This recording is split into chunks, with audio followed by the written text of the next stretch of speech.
เอาย่างต่อบัดนี้โอ้งามเหือกำลังมาทุกคนตอนนี้นี่คือเฮามาอยู่ปากคานการเปลี่ยนแปลงถือว่าค่อนข้างว่ามีการเปลี่ยนแปลงหลายเนาะเมืองหลวงเฮาบางนี่เจนั่นก็เป็นอันน่ะ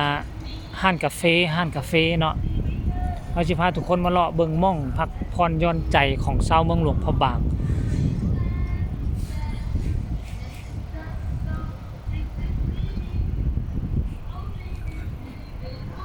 เบิ่งไหม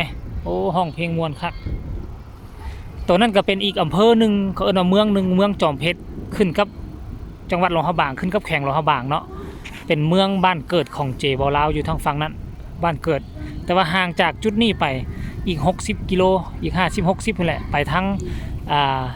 งอีหยังก็เขาเอิ้นว่าด่านห้วยโกนบ่ด่านห้วยโกนทางฝั่งไทยน่าจะออกทะลุเลยพุ่นน่ะข้ามยังบ่ทันมีสะพานมีแต่นั่งเรือข้ามฟากข้ามไปนี่เจคัมสตอรี่ก็เอาภาพบรรยากาศเมืองมรดกโลกหลวงพะบางช่วงค่อยคำยามแรงมาฝากมาต้อนกันบรรยากาศดีไหม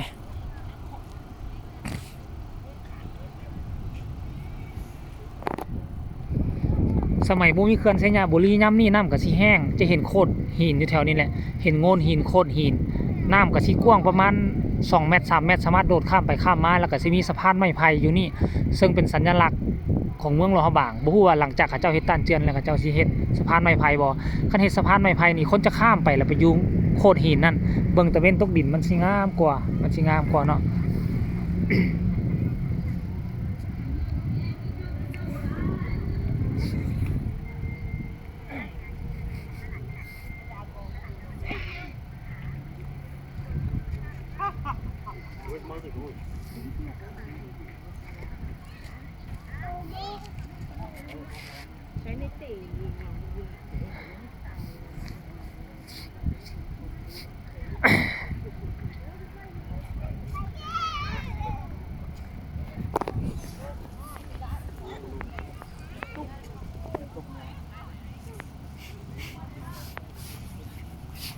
ตัวสำหรับด้านนี้นี่ก็เป็นเฮือนบูฮานเขาเอิ้นว่าทรงเฮือนบูฮานทรงลาวบูฮานแต่ว่าตัวนี้เป็นบ้านพักโรงแรมหมดเลยได้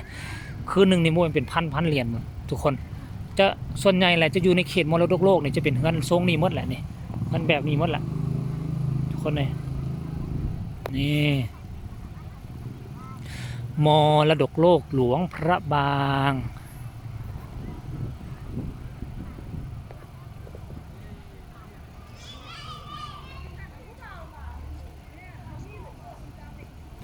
เอาคลิปนี้ก็ฝากฝังไว้ซ้ำนี้ก็ได้ก็ได้พอกันไหมนี่คลิปหน้าฝากกดไลค์กดแชร์หน่อยได้ทุกคนด้วย